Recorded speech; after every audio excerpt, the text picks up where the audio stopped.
let's see, the Gemara that we were learning, we're now on Tes Amud Aleph, we're on page 9a, but the Gemara we were learning yesterday, so we spoke a little about that calculation of the hypotenuse, which was an interesting calculation of that having a square and showing that the exact number of the hypotenuse is not 1.4, but it's really a little more than that. So that was something that we saw. We calculated it with Tosfos's his diagram. And another thing we saw yesterday was all about these the laws of the Sukkahs Rakbash and the Sukkahs Ganbach, these 8 different types of sukkahs that were not they were not automatically kosher. We needed to like look into them, and we have a brisa that says that they're fine, they're okay. And what the problem with them, 4 of them had to do with the fact that they were built by people who are not obligated in sukkah. So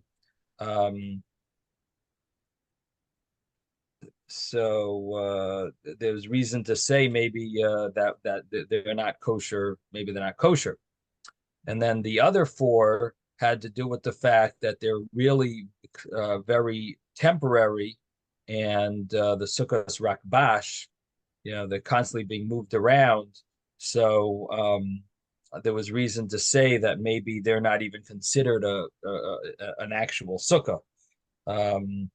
And ultimately, the Gemara says that they're all considered kosher sukkahs as long as they are asa l'tzel, as long as they're made for tzel. And that was another very important point that we saw yesterday, is that they have to be recognizable that they're for tzel, for shade. And even though a regular sukkah only has to be majority shade, but this type of a sukkah we need to know that it's really meant for shade and not for storage, or not for just separation and seclusion. And therefore, it needs to have a substantial amount of shade, proving that its goal, the goal is that it should give shade. And once it's made like that, so the understanding from the Gemara is that it's kosher.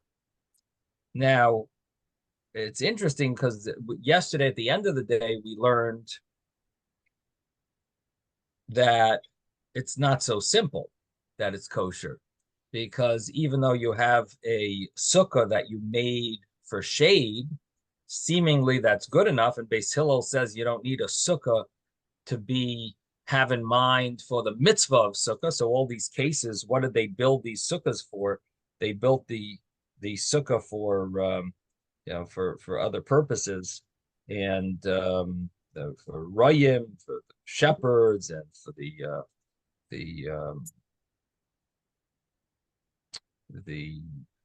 the other cases there, Rakbash, rayim, and Borganin was security people for the city, and Kaitzim was for the. So they're not building these sukkahs for sukkahs. And the same thing is with sukkahs ganbach, these sukkahs that were built by either by goyim, by women, by animals. These sukkahs as well, they weren't made for sukkahs, but nevertheless, they're going to be kosher. However, and it sounds like that's fine because it follows Beis Hillel that you don't need a sukkah to be made l'shem mitzvah sukkah. The problem is that yesterday, of course, we'll have to get into it today. We did find out that it's not as simple as it sounds. You might need to add something new to your sukkah to make it that it's l'shem sukkah, that it's sort of like preparation for a sukkah, that there's some element of mitzvah involved, an honor for the mitzvah, and you might need to be machadish davar. So that that would actually have an impact on yesterday's Gemara with the Sukkos Rakbash and Ganbach. So okay, we'll get into it soon, and we'll see how that plays itself out. So that's really where we're holding. So we're going to start the new Mishnah. So we're on page 9a. Let's begin from the beginning here. Even though we sort of finished, we did the Mishnah. I'll just start again from the Mishnah, page 9a, top of the page. It's in the art scroll. It's got to be 9a1. Sukkah Yeshana. A sukkah, an old sukkah, or as Jeffrey said yesterday, a pre-existing sukkah. Beis Shammai poislin or Beis Hillel machshir. Beis Shammai says that such a sukkah is pasul, and Beis Hillel says it's kosher. Now we're going to see that this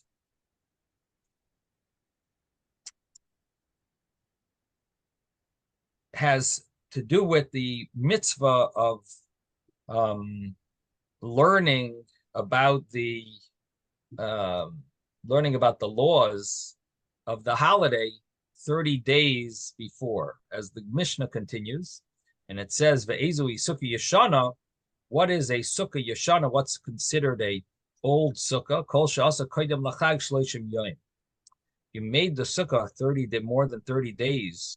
30 days or more before Sukkot, so it's called an old sukkah, and Beis Shammai says it's not valid. Beis Hillel will say it's kosher. So this is a very practical law that can you make your sukkah be well in advance? People like to prepare. Now, the thing is that if you're really building it as a sukkah, then you have no problem. Even if you make it, and as the Mishnah continues and says, if you have in mind for Sukkot, even from the beginning of the year, it'll be kosher. So if you made it 6 months in advance, no problem. It's a kosher sukkah, even according to Beis Shammai. So in the typical case, you're making a sukkah, you want to make it early, is no problem. What about if you're building a sukkah for other purposes? And you say, oh, and I'll use it for sukkahs as well. So you have a whole group of guests coming over in the summer. Oh, let me build my sukkah now, and we'll be able to hang out there, right? So you're building it in advance to use not for the sukkahs purposes. You're using it for other purposes as well. Okay, yeah, it might have in mind as well for sukkahs, but you're using it for other purposes as well. And that could be problematic. Definitely problematic is if you don't even think about sukkahs. According to Beis Shammai, that's a problem. Now, according to Beis Hillel, it seems that it's going to be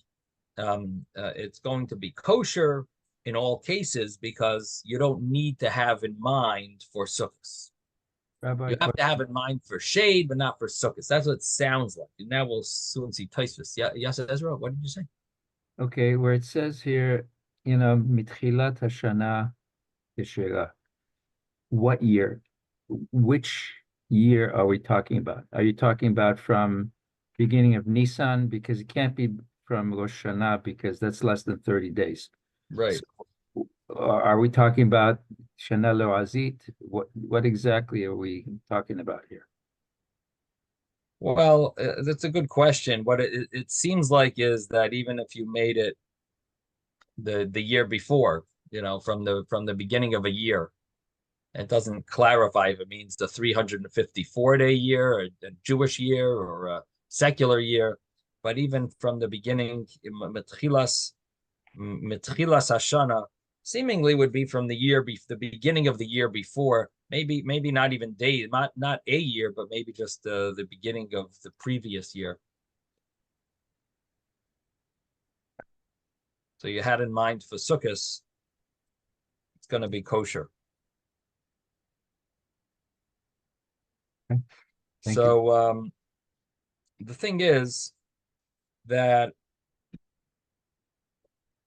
there's 2 points that have to be discussed here. Number one what's the difference between 30 days? What's this 30-day mark? It applies to Beis Shammai's view. Beis Shammai holds that a sukkah that was built more than 30 days or 30 days or more early, you need to have in mind for sukkahs. And if you built it within 30 days, so somehow it's kosher. And the way Rashi says is that you made it within 30 days since people are discussing the laws of sukkahs within those 30 days. The person who makes a sukkah stam, or stam ha'isa, a person who makes a sukkah probably is making it l'shem chag hu'isa. He's doing it l'shem chag. A regular building of a sukkah is doing it for the purpose of sukkahs. So the way Rashi seems to understand it is that you built it. We're not sure if you had in mind for sukkahs or not. You probably did. You probably had in mind for sukkahs. We're going to assume you had in mind for sukkahs. Beis Shammai holds you need to have in mind sukkahs. You need to have in mind the mitzvah. You built it within 30 days. You know, this is already sukkahs season. It's sukkah season. You had in mind for the mitzvah. If it's before 30 days, you might not have. And therefore, according to Beis Shammai, it's invalid. What do you need to do if you want to make it valid according to Beis Shammai? What would someone do if they want to make their sukkah valid? Their sukkah is invalid. They made it more than 30 days before sukkahs, and they did not have in mind for sukkahs. Had in mind for shade. Didn't have in mind that they're building it for sukkahs. From Beis Shammai, that's a problem. So what do you do? I mean, really, according to Beis Shammai, it seems like it's a problem, even if it's within 30 days, if you clearly did not have in mind for sukkahs. Within 30 days, we assume you had in mind for sukkahs, but if you know you didn't have in mind for sukkahs, then seemingly, according to Beis Shammai, even within 30 days is a problem. So what do you do if you want to fix your sukkah? Yes, Yehuda. You put skach on it with the sukkahs in mind. So you lift up the schach and put it back down. Right. You need to lift up the schach, put it back down, and you'd be okay. You'd lift up all your schach, and that would be a way to get around it. Thank you. Yes, that's correct, Yehuda. Now comes the question of what does Beis Hillel hold here? What does Beis Hillel? Oh, 1 second before we get to Beis Hillel. So in Beis Shammai we have this 30-day mark, 30-day rule. What's this? What's so unique about the 30 days? Well, 30 days is called Sukkah season because you're already talking about the laws of Sukkahs.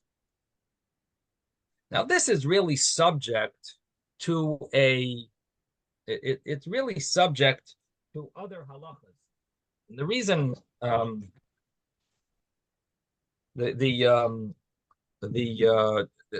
there's a contradiction really in statements in the Talmud. There's one statement where it says 30 days before Pesach, you're supposed to be learning about the holiday of Pesach. There's another statement in the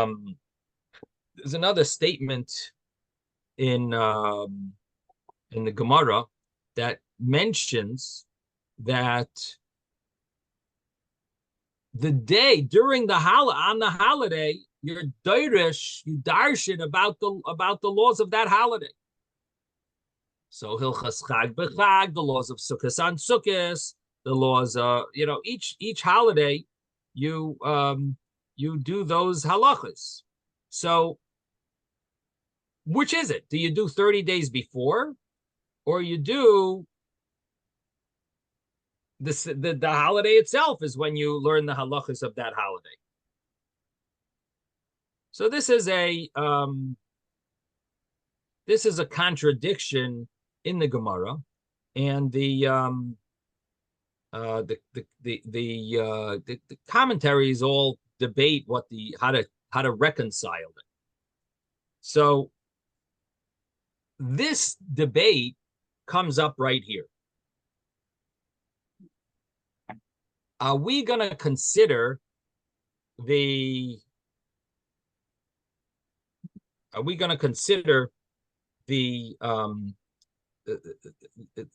which one is the main thing? Do we consider the 30 days to be that you're really in the Sukkah season?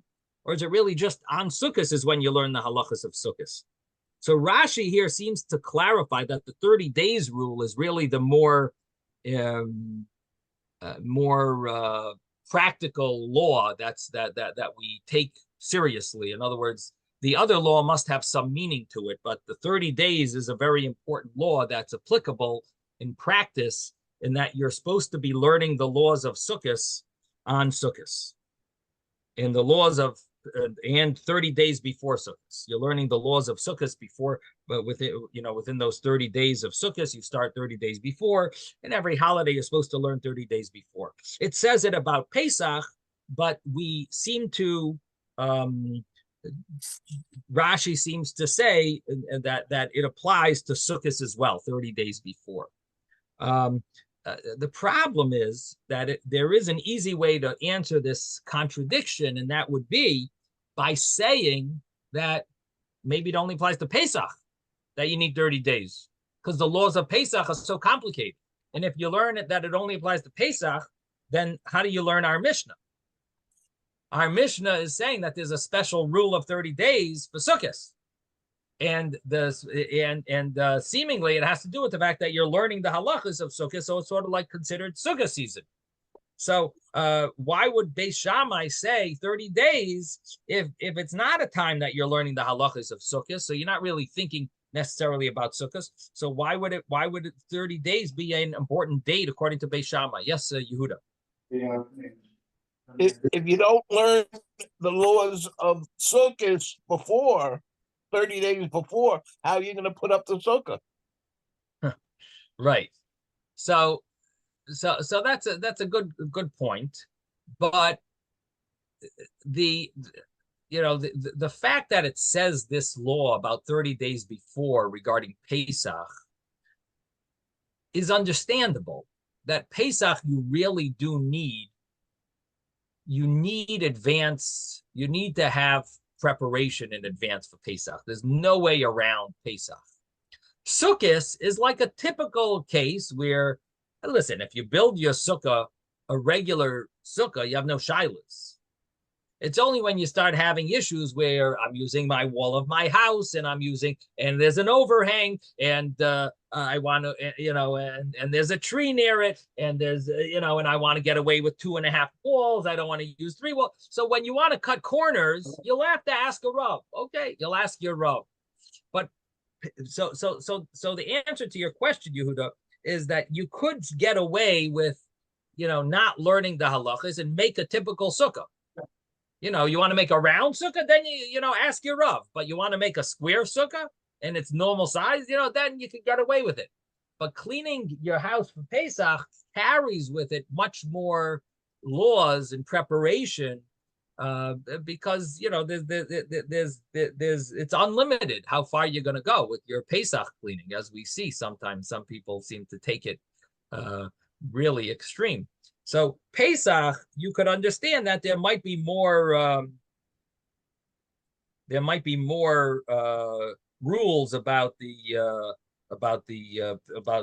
Pesach, and that's why you would need to learn the halachas for 30 days.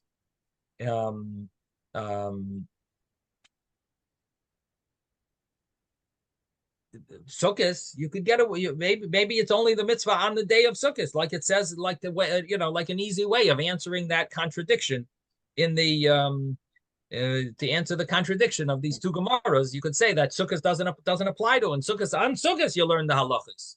You learn lulav and whatever, however it's applicable on Sukkot. But you the obligation of saying the bracha of when you say Leisha Basukah and how long of a separation. If you go out of the sukkah, do you need to come back and say the bracha Leisha Basukah? So these are halachas that are applicable for sukkahs. But how many meals do you have to eat in the sukkah, and so on. So on sukkahs, you'll learn those halachas. So it could be there could be another way of learning that you don't have 30 days of halachas. Rashi clearly says and explains this Mishnah that that you need 30 days to learn also for Sukkos. And I must say that's a adapting, or explaining a Gemara that doesn't clearly say that. That's explaining the Gemara that says about 30 days for Pesach and saying that it applies to all holidays, that it applies to Sukkot as well. That's that's not clearly what it states. So anyway, the bottom line is Rashi says this clearly, and some of the later commentaries say this seems to be a kasha, seems to be a question on the other opinions of the other opinions that want to learn that maybe for Sukkot you don't need learning the halachas of Sukkot. Would there be a rule of 30 days here? So that's a kasha that they ask, a question they ask on the opinions that say that you don't need 30 days for the laws of Sukkot. Why is Beis Shammai hold of a 30-day rule?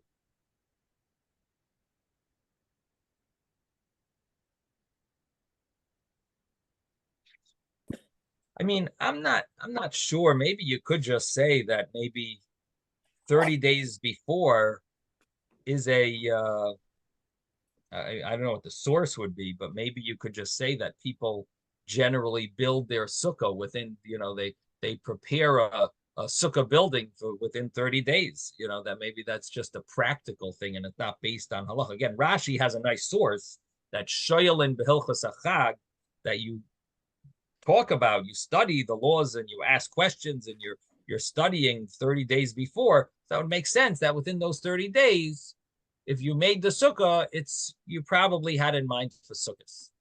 But if you don't hold that you learn about it for 30 days, how would you then come up with this rule of 30 days? What's the source of this 30 days? That 30 days would be the cutoff date for assuming that you'll be thinking about sukkahs when you're building your sukkah. What would be the source of that? That 30 days is the cutoff date. So that's a question that they ask. Commentaries ask. In any event, the Mishnah does say that Beis Shammai holds of this 30-day cutoff date. Okay, so we have a Mishnah here that seems to be saying that Beis Shammai holds you don't need to build a sukkah lishma. Beis Hillel holds you don't need to build a sukkah lishma.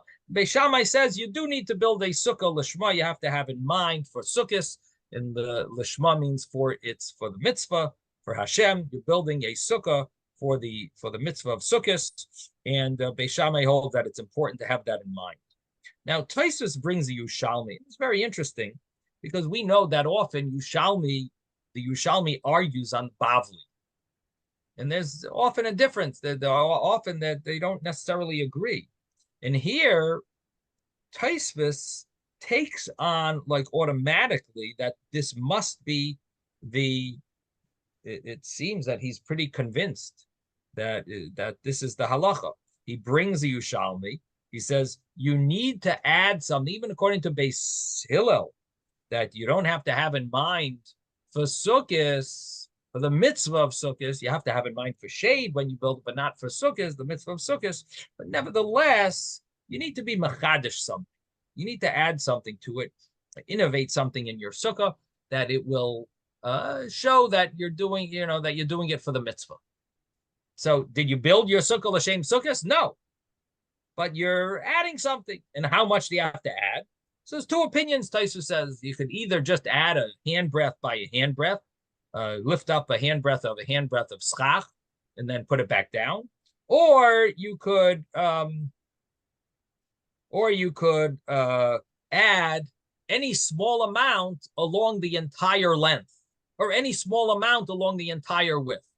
So in other words, if you have one bamboo stick that going along the entire length of your sukkah, lift up that one bamboo stick and then put it back down and you're all set. You're b'chadish davar, which really changes the simple meaning of the Mishnah.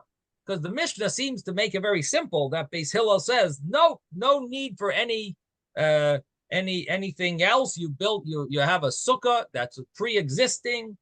It's kosher as is. Tosfos comes along and says, nope, you do need to change something small. Make a small change in it. And Tosfos, at least the simple understanding is that he's saying that's what the Bavli would agree with. It's interesting that it's brought in Shulchan Aruch. The Shulchan Aruch follows this Tosfos, and it says that even though we hold you don't need to make a sukkah, you don't need to make a sukkah lishma, but you would need to add something to be mechader something, make something new. Here in the Alter Rebbe Shulchan Aruch, he brings sukkah yeshana, a pre-existing or an old sukkah that you built before 30 days, before that you made before 30 days before Sukkot. It's kosher as long as you're mechadish something l'shem chag, as long as you add something having in mind for Sukkot. And this chidush needs to be that you change something in the guf haschach. Sheyehei beguf haschach. It has to be in the guf of the schach. You have to add new schach, even a small amount, tefach al tefach, or it's along the entire length or the entire width. And the walls of the sukkah don't have no problem. But the schach you need to do something for the schach.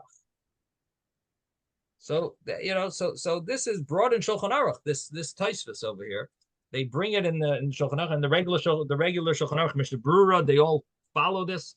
That you need to be mechadish davar. Again, it's different than you would think. When the Mishnah doesn't seem to imply this, but it's in the Gemara in Yushalmi, the Gemara Yushalmi, it says this. And for some reason, Tosfos feels that the Bavli agrees with it. Now, the Rambam does not bring this halacha. And seemingly, the Rambam holds that there's a machlokes, Bavli and Yerushalmi. It's an argument between the Babylonian Talmud and the Jerusalem Talmud. That's why the Rambam doesn't bring it. But Tosfos brings it over here and seems to understand that there's agreement with the Bavli. This would not contradict anything in the Bavli, and therefore we assume that they agree. It seems to me that Tosfos probably has some source that maybe a hint that the Bavli agrees with it. Anyway, he says that you would need to be mechadish something, and then Tosfos mentions that the Yushalmi then talks about matzah. What about matzah? If you have an old matzah, it was made before Purim. So would that matzah be kosher to use for the mitzvah of matzah? Was it made lishma? It says, so the first opinion there says, machlokes Beis Shammai Beis Hillel. Do you need to have lishma? Do you have to make the matzah lishma? And then he says that everyone agrees over there by matzah that if you didn't have in mind for Pesach, you might not have been careful enough from chametz.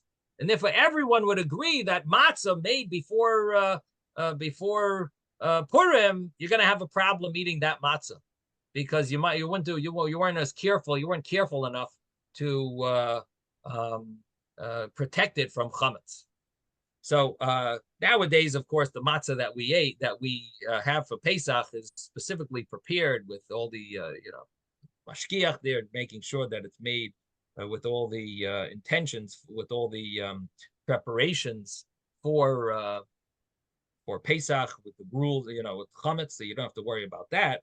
The only thing is about the matzah being l'shem mitzvahs matzah. It's done for the mitzvah, or if matzah needs to be done or should be done l'shma, that could be an issue. People question the ability to use a machine matzah even for Pesach, because does the machine have any intent, or is it good enough the person flipping the switch? Is that good enough?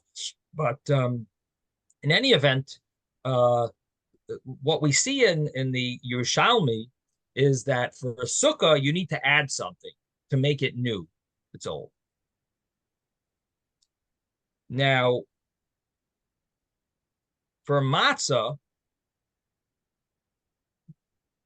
the initial understanding of the Yerushalmi was that it's good as is, according to Beis Hillel. What about this idea of adding something new to the matzah? Doesn't seem to hold that way. So, based on this comparison to matzah, it may answer a big question that people ask on this Tosfos. Does Tosfos mean that if you don't add something new, is your sukkah puzzle, is it invalid, at least rabbinically? Or is it just a preferable thing to add something new? So again, we're learning this Tosfos with Yerushalmi, and we're mentioning that you have to add something new to your sukkah, to your schach. And at least in Shulchan Aruch, it mentions that it has to be something in the schach new. Yeah, there are discussion about that, but at least in the Alter Rebbe Shulchan Aruch and in the Mishnah Berurah, it seems to emphasize the Mishnah Berurah as well. Let's see, chapter 636. So here also he says, "Begufa l'shem chachag." You have to add something, make something new in the guf, in the guf haschach, he says.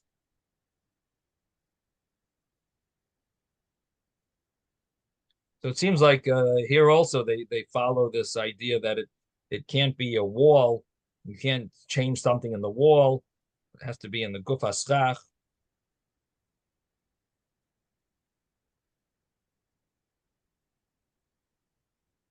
And the thing is that for when it comes to matzah, they don't say anything about adding something new. So some want to say from that comparison that it must be just something preferable, that if you should try to to add something new, but if you didn't, it's kosher, even if you didn't. Because you see what happens in the case of matzah. Matzah, there's nothing really to add. So the thing is, according to Beis Hillel, the understanding was that it was it's kosher. According to Beis Shammai, you needed to it wouldn't be kosher. That's what the initial understanding of the Yerushalmi is, and even afterwards, the Yerushalmi just says that you have to make sure it's not chametz. That's the main issue. But the idea that to be machadish something doesn't seem to be an issue, to add something new. So that would seem to imply that this is kosher as is. If you weren't machadish anything, what happens if you don't add this new thing? You don't add new schach, a tefach on a tefach, an extra hand breath by a hand breath. Would it be a kosher? Would the sukkah be kosher, or is the sukkah invalid? So from the Shulchan Aruch and from the Alter Rebbe Shulchan, both seem to say ubelvad, it's kosher only if it sounds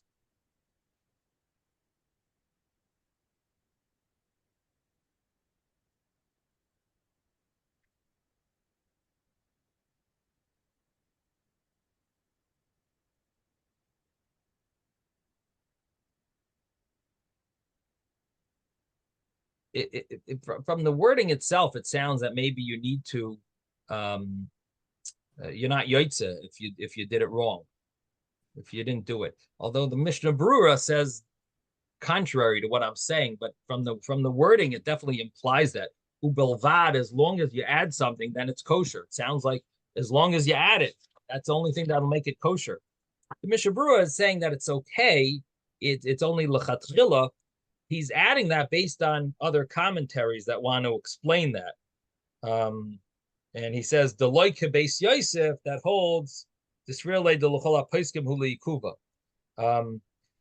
So, in other words, he's agreeing, the Mishnah Berurah is agreeing that the Shulchan Aruch itself, the Beis Yosef, seems to hold that it's not kosher. The Mishnah Berurah is arguing and saying that that l'chatchila you should add something, but preferably add something, but the Eved it would be okay with the Eved. So the Alter Rebbe also seems to say that it has to be that it's not kosher. You don't add anything. As long as you add something. They seem to say pretty clearly you need to add something. And if you didn't, it's not kosher. The Mishnah Berurah wants to follow the other opinions, and I gave you now a source why that could be based on this Tues over here that he's comparing it to matzah, where just like matzah, it doesn't seem like you need to add something new. So maybe sukkah also you wouldn't need to add something new, and that would be a reason why it's only preferable to make something new, but maybe it's kosher even if you didn't. So now comes the final point that I want to make, and then we'll continue in the Gemara, and that is that now looking back at the 8 sukkahs that we learned about yesterday, what about those sukkahs? Were those sukkahs made for sukkahs? No. So what do you need to do for those sukkahs? So the Mishnah Berurah brings down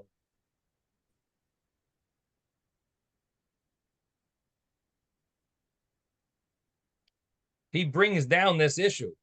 He says, what do you mean? Those sukkahs were not made for sukkahs. So he says,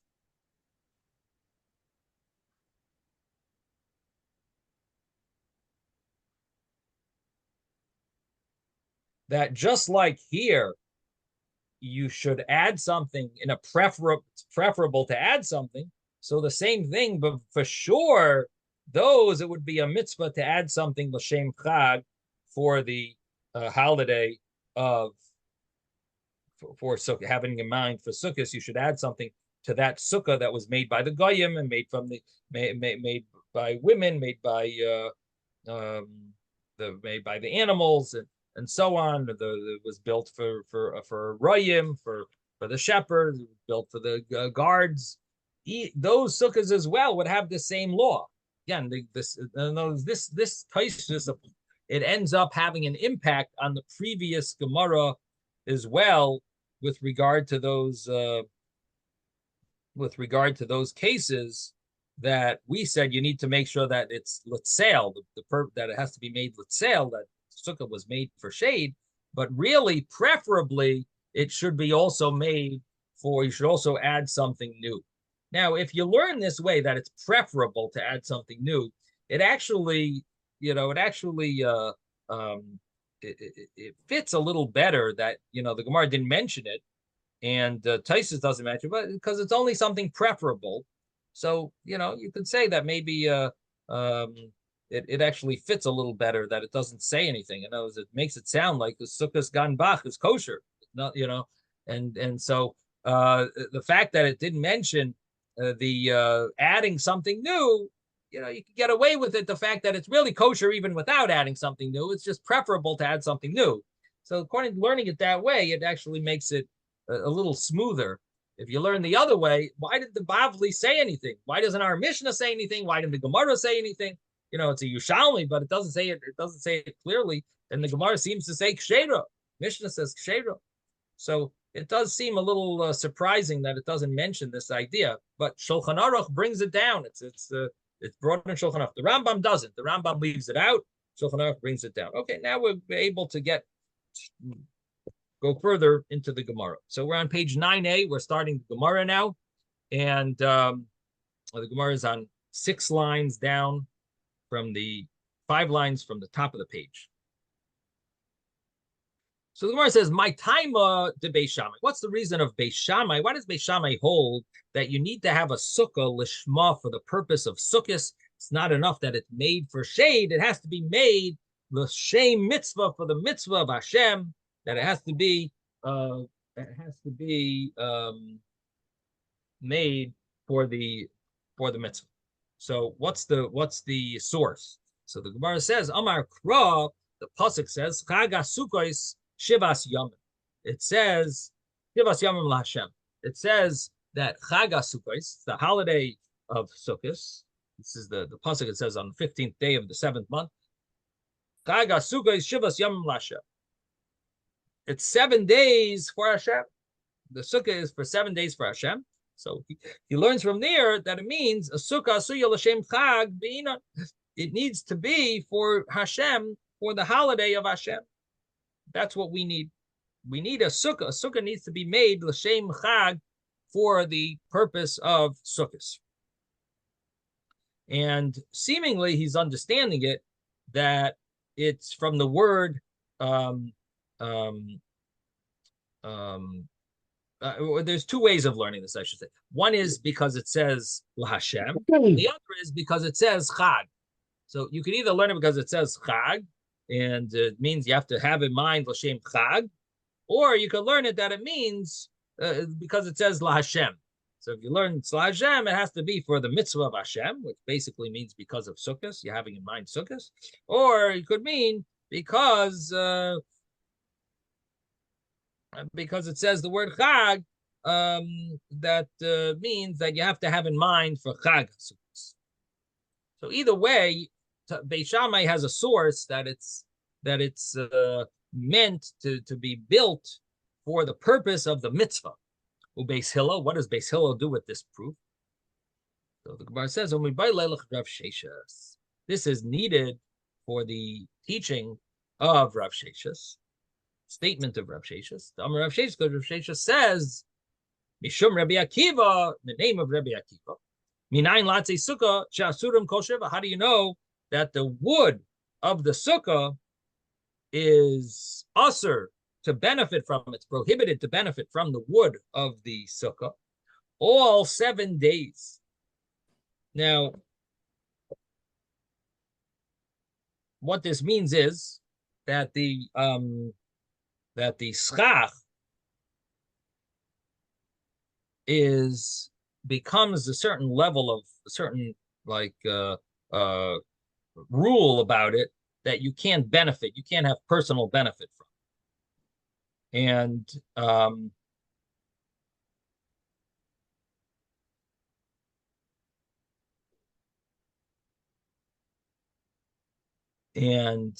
the question really is if this applies also to the walls. It applies to the schach, so you can't benefit from the schach all days of Sukkot. There's a discussion in the commentaries. What about the walls of the sukkah, because they're batel to the schach, they're nullified to the schach. So do they have the same rule as the schach or not? And but in any event, the Gemara just says the woods of the sukkah. It doesn't clarify. But the woods of the sukkah are also prohibited to benefit from all 7 days of Sukkot. And the truth of the matter is, it would apply also, Shmini Atzeres would also be problematic.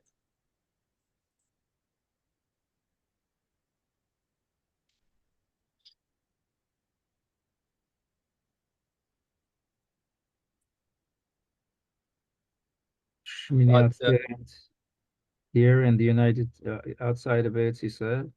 Because there's a separate holiday in Israel. No, even in Eretz Yisrael, because even in Eretz Yisrael, it would be problematic, because what happens if someone comes to your house and is hungry, and they come after Shvi'i Shel Pesach, after the 7th day is over, but before the 8th day is definitely arrived.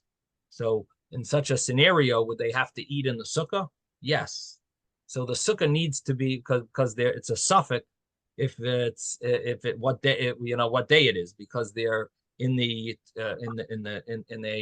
gray area between day and night, between the day of the 7th day and the night beginning the eighth day. So what ends up happening is that because they're obligated in sukkah, then so it makes that the whole bein hashmashos, the whole time during this twilight period, during this questionable period, it becomes used for a mitzvah, and therefore even the 8th day would end up being a problem. There's also other issues as well, because you can't take the sukkah down. It's considered to be muktzah, because it would be a prohibition of demolishing. So there would be another problem as well of demolishing. So how could you you're taking off a tent, remove stiras oil, demolishing a tent would be problematic as well. So bottom line is that the wood of the sukkah is usher not only all 7 days, but the truth is even more than sukkahs, even beyond sukkahs, it would be prohibited as well. And how do you know that it's prohibited? So the answer, so the statement of Rav Sheshas in the name of Rabbi Akiva, Talmud Leimar, says Chag HaSukkah Shivas Yom LaHashem. It says the holiday of Sukkah is 7 days for Hashem.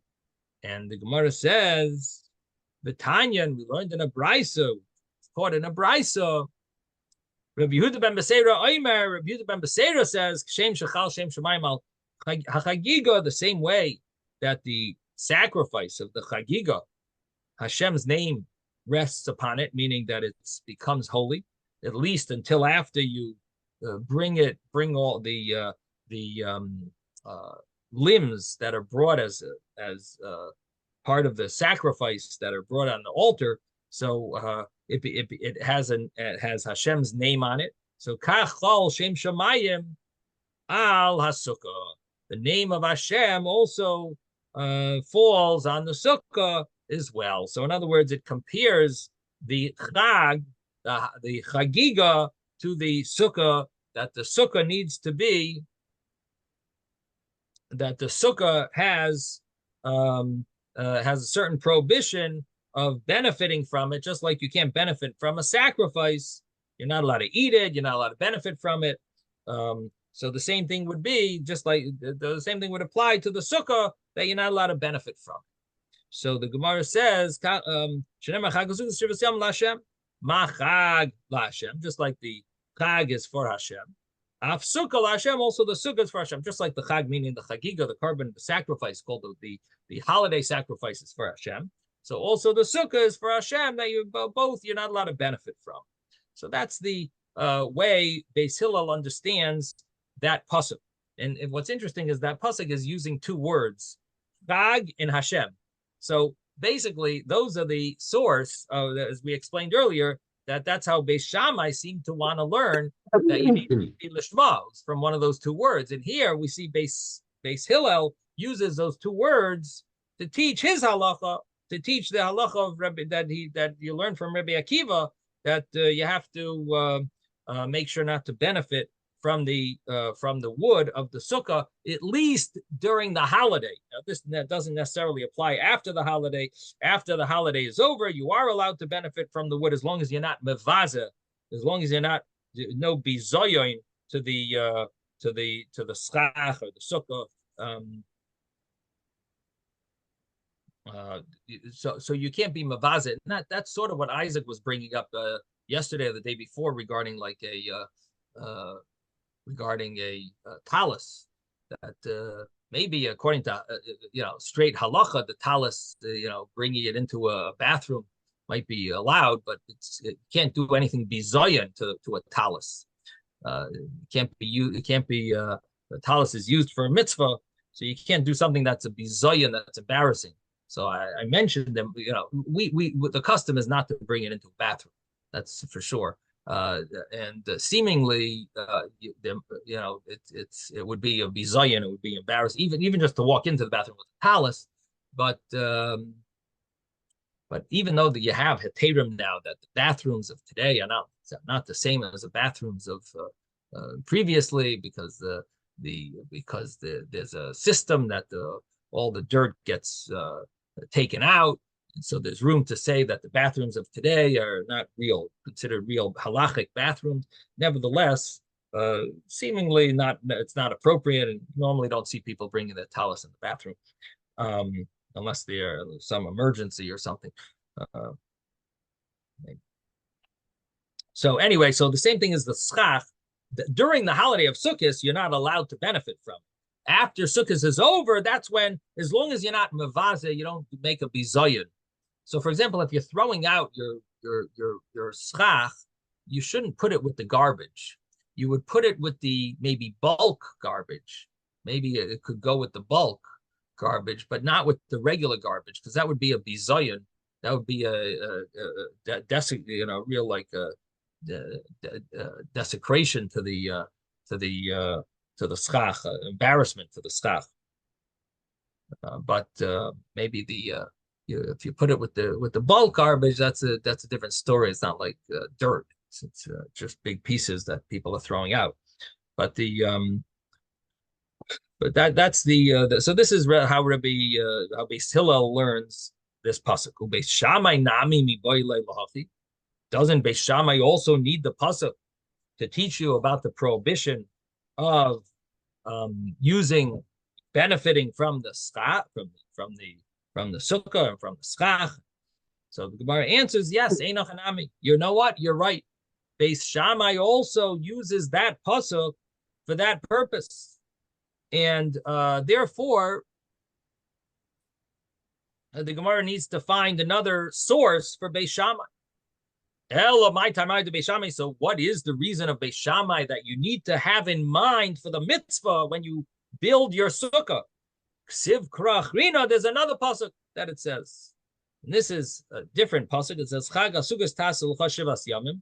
That Chag HaSukkos, the other pasuk was in Vayikra. This pasuk is in Dvarim. It says the Chag HaSukkos, the holiday of Sukkot, you should make for yourself 7 days.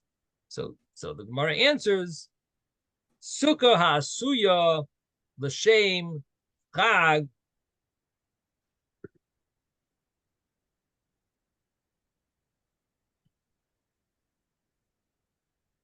You need a sukkah that's made l'shem chag. Be'inon, we need it.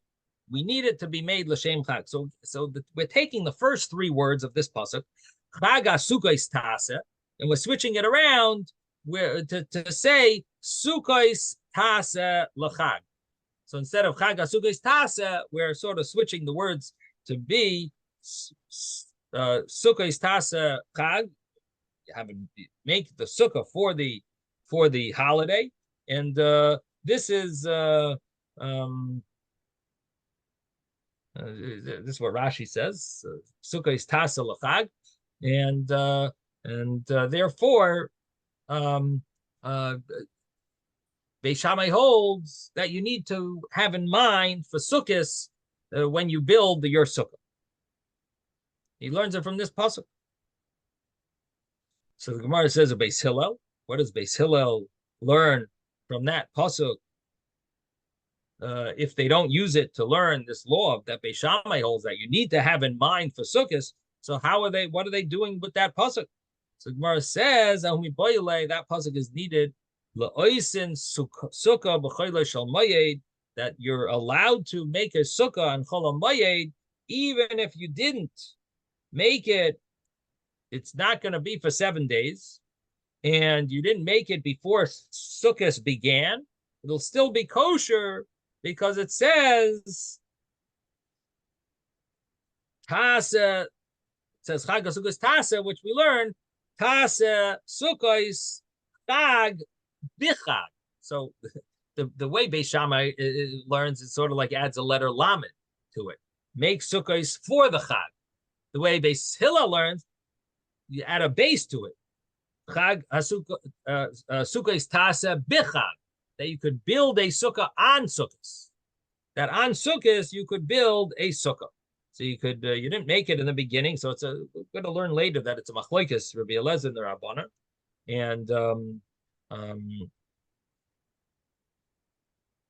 and basically Beis Hillel holds that you're allowed to do it; it's no problem, and you can make a sukkah on sukkahs, and he learns it from sukkahs tasa bichag that you could make a sukkah on sukkahs on Chol HaMoed.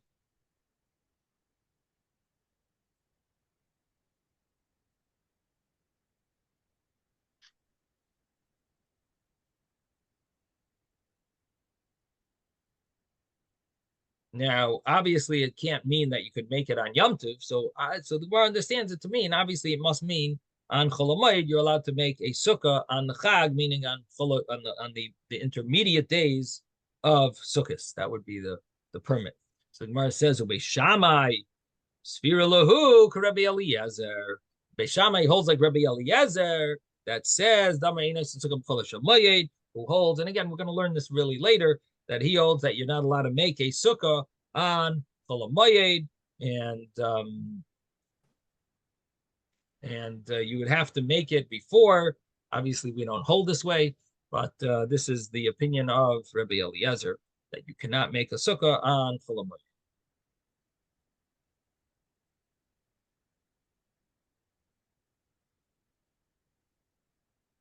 So basically, both of them are using the same words in the pasuk to each learn a different halacha. And Beis Shammai learns that you need it lishma. Still, you need to do the mitzvah, build it for the purpose of the mitzvah of sukkahs. And Beis Hillel says you're allowed to bake a sukkah on Chol Hamoed. Okay. Now